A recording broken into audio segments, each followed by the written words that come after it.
Morning mga people, maulan naman day. Grabe ang ulan talaga, lamig.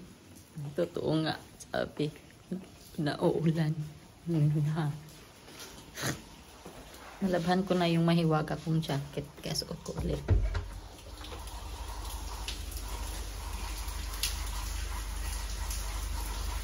Diba? Lamig-lamig.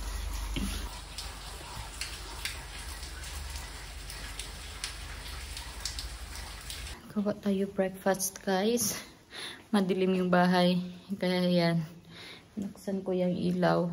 Kasi walang araw eh. Sarap sana kumain ng champurado, no? Ganitong panahon. Paminsan-minsan lang dito. Sarap pag champurado. Kaya lang, kalimutan ko talaga magdala ng tabliya. Nung nasa Pinas ako. Yun talaga nakalimutan ko. Tuyo, hindi talaga ako nagdala ng tuyo. Kasi baka matempt ako na magtuyo palagi. Juntis pa naman. Baka ito yung UTI natin. Yung tabliya talaga ang nakalimutan ko guys. Kaya wala akong magagawa. Hanggang na lang ako. Hanggang tawag nito. Imagination. Quaker oats na lang yung lutuin ko. Yan, tapos Milo siguro. Magluluto na sana ako ng Quaker oats. Tapos nakita ko, bumili pala ako ng kopi ko kahapon sa Carrefour. So magtinapay na lang ako. Itlog at saka yan paris ko. Yan na lang. Try natin to. Kopi ko creamy. Kopi ko blanca. Luto ako ng scrambled egg, guys. Lagyan ko ng sibuyas tsaka kamatis, scrambled egg or omelette. Basta pang sa tinapay. Pang paris sa tinapay. Kain tayo, guys. Ang bango ng kopi ko blanca. Yan yung food ko as usual. Tapos bumili ako ng Kraft na cheese spread kasi naubusan na ako. Ayan, kain tayo. Mas lalong lumakas yung ulan, guys. Tignan nyo, mahangin. Mahangin siya pa ulan. Wala na, baha na talaga yun doon sa papuntang community center. Sarap kumain pag ganito yung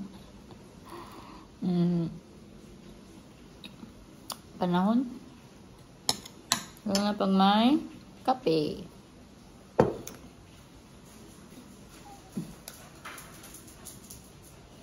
Jaba. Paano kaya to siya makakapupo hindi siya makapunta sa fake grass since malakas yung ulan. Pipigilan niya siguro yan. Nakas talaga guys. Pa-summer na naman to pag ganitong mga senaryo. Kaya enjoy muna natin habang wala pang tag-init kasi sobra pag tag-init, grabe. Magsasabaw pa naman sana ako later yung tuna na pinito ko gabi. Lagyan ko sana malunggay this afternoon. Paano ako makakuha ng malunggay di ba? Yung malunggay ko mataas. Kailangan yung sungkitin. Maulan. Di mabasa ako. Kaya wala. Lanlano na lang natong pinirito. Mahal mo. Time check. 10:17 ng umaga. Humupa na yung ulan, guys. Ayan, wala na. Uminit na siya unti-unti. Makakuha din ako ng malunggay. Para pang sabaw natin sa ating ulam mamaya. Magla-lunch break lang si Mami. Uy! Time check guys, 12:03 and makulimlim na naman. For sure, siguro uulan na naman to. Adya ba? Ha? Ulan na naman. Sain tayo ng kanin guys, tapos kuha tayo ng malunggay. Kasi sabawan ko yung tuna. And After magsaing, check natin yung balcony kung may mga ano pa, buhangin na ano, naka-barinderya sa floor. Kasi nga kanina malakas yung ulan.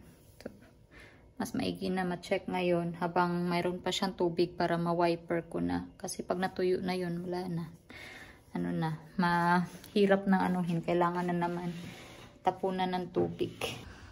May dahon. Hindi yun makakapunta si Saddam today kasi maulan naman. So wala siyang kailangang diligan. Lamig. Paktay talaga. Ang taas. Paano ko man yan kukunin? Uy. So, oh, it's Chaba. Look, say hello mga people. Say hello mga people. Look, it's bawawaw. Katingin na naman yung malaking aso yun. Bawawaw.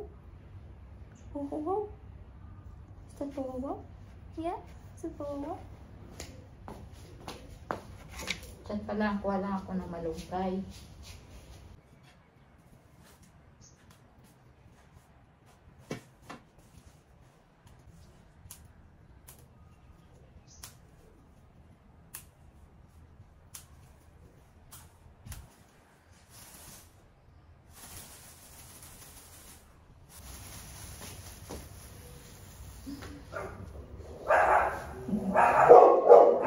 Din ako guys, pinahula ko ng aso ng kapitbahay. Yun sila oh. It's buo. Is that buo? Yun na yung malunggay natin. Nakakuha din ako. Check natin yung balcony guys. Hindi pa naman nata ito kukulo eh. Check natin ang saglit. Come on Chaba, you wanna come with mommy? Come on, we'll check the balcony. Madilim. Madilim. May meeting kasi si D. Kaya, inano niya yung pinto. Diyan o, sa office niya, sinara niya. Let's go.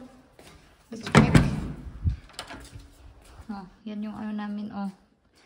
Sa cushion sa labas. Dito lang nilagay. Ni D kahapon.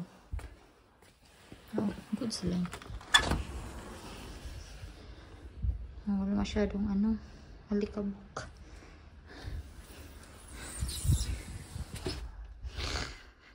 Ayusin mo yan. Tingnan mo naman yan. Later naman yan ayusin pag ano, mainit na. Daan si mami, daan. Daan si mami, daan. We'll check the big balcony later, ha? Later ko na-check yung kabila kasi may kausap si D. Baw tayo ng isda. Prepare natin yung malunggay guys. Well, nagpapakulo ng ano, sabaw. Malamig yung simoy ng hangin. Kabag natin ito. Pero so far wala pa naman din. Hindi pa ako kinabag. Kahit sobrang lamig. Lalagay ako ng efficacent araw-araw. Ano, after ng dinner. Nilagyan ko yung tiyan ko. Tapos bago matulog yung ano naman, yung balakang ko. Yun yung nilagyan ko ng efficacent. Gabi-gabi. Si Jaba, di pa rin talaga siya nagpupo or sa labas. Sa labas. Sabi ko magpupo na siya kasi mamaya ulan na naman. Wala nga talaga siyang chance makaano. Makapoop.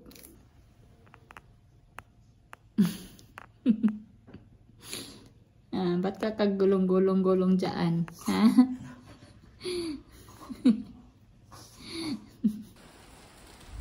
Ayan na Jaba, sinasabi ni Mami. Ang lalaki na ng patak at the moment. Hindi katulad kanina. Oh.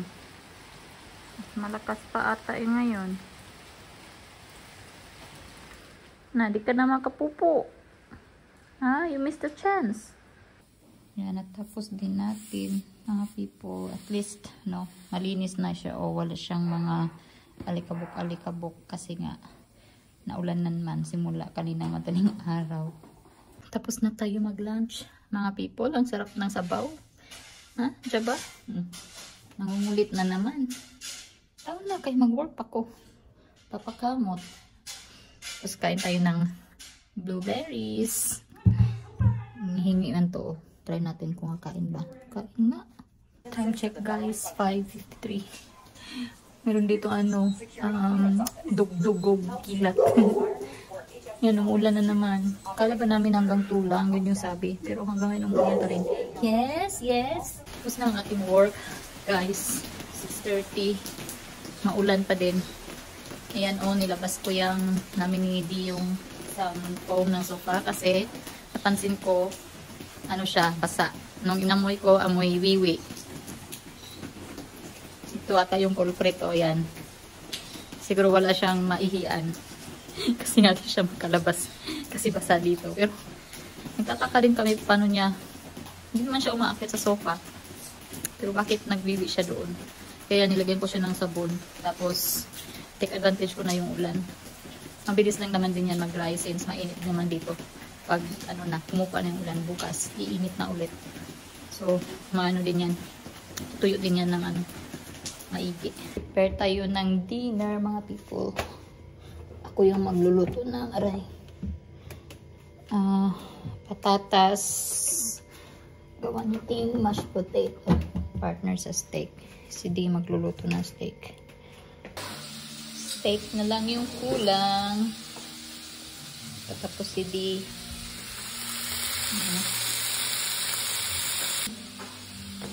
Buksan natin itong order namin from Amazon. Nagpa-order ako kay Di ng ang cleaning supplies. Kasi nagpa-order ako kay Di ng ang cleaning supplies. Kasi sira na yung luma. So ito, paborito kong sponge cloth. Yan. Tapos, dishwashing sponge. Dalawang bottle pala in order niya. Yan, dito, antibacterial surface disinfectant at saka maliit na trash bag para sa washroom na bin. Kasi maliliit yung doon. Bin. Tapos, ang ginagamit namin na bag is malalaki. So, sayang. Nagpabili ako ng extra small dato sabi ni Di. Extra small. Kain tayo, guys. Sarap ng mashed potato.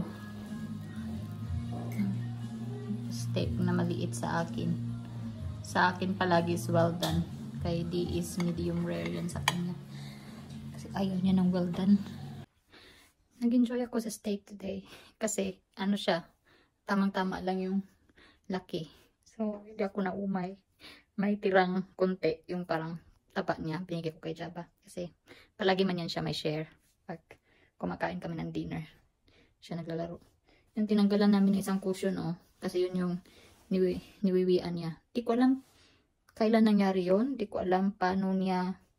Di ko alam, sabi ni Di baka may pusa daw pumasok. Tapos yun yung nagwiwi. Pero, iwan ko lang. Jaba, ikaw ba nagwiwi kanina? Kasi andyan naman ako, nagtatrabaho. Andito lang siya sa likod ko, sa may, pintuan ng back door, nakahiga, natutulog. Tsaka alam niya na hindi siya pwede dito sa sofa. Kasi magalit nga si D. So, hindi ko alam kung kailan niya yun ginawa, kung siya ba talaga, kung kagabi ba. Pero hindi naman siya yung parang nagabian na. Kasi, hindi siya masyadong parang bago pa lang. So, si D sabi niya baka pusa daw. Pusa ba yun? Kasi nga, dati may pusa na nakapasok dito. Dito talaga siya sa sofa na nakahiga. So, no one knows kung sino pa talaga. Pero feeling ko ito si Jaba. Iwan ko lang. Kaya yun, tinanggal namin. Yung kanina nilagay ko sa labas. And hopefully bukas, buong araw iinit. Matutuyo yun siguro. Andun yung mga cushions din. Pati yun, tsaka mga cushions cover. Labahan ko din. Kasi yun nga, niwiwian din niya. Parang may mga, konting, wiwi din. So, nangangamoy konti. So, yun guys, at the moment, wala nang ulan. Clear sky na. Buti na lang si Jaba. Hindi na talaga siya nakatiis. Kanina, mga bandang 8:30, habang nanonood kami din ng, episode ng Star Trek. Lumabas siya kahit maulan konti. Tapos matagal bumalik, sabi ko, sana nag-poop yun. Kasi sa isip-isip ko, sa plano ko, pag 9 o'clock after ng pinalumidi, pag pag tumila yung ulan konti, magpapayong na lang sana ako. Tapos i-walking ko siya para mag-jeep sa sa labas. Pero yun nga, sabi ni Di, curious ako, labasin ko nga. Nilabas ni Di, yun nga, nagpupo siya. And ni-walking namin siya saglit. Doon lang. Doon sa may harap yung tapunan ng pupo niya. Doon lang kami nag-walking kasi sobrang lamig. Wala nang katao-tao kanina kahit maaga pa. Walang dumadaan kasi nga super lamig. And yun lang guys for today's vlog natin. And as usual, thank you so much sa panonood and God bless palagi. Good night. Bye-bye.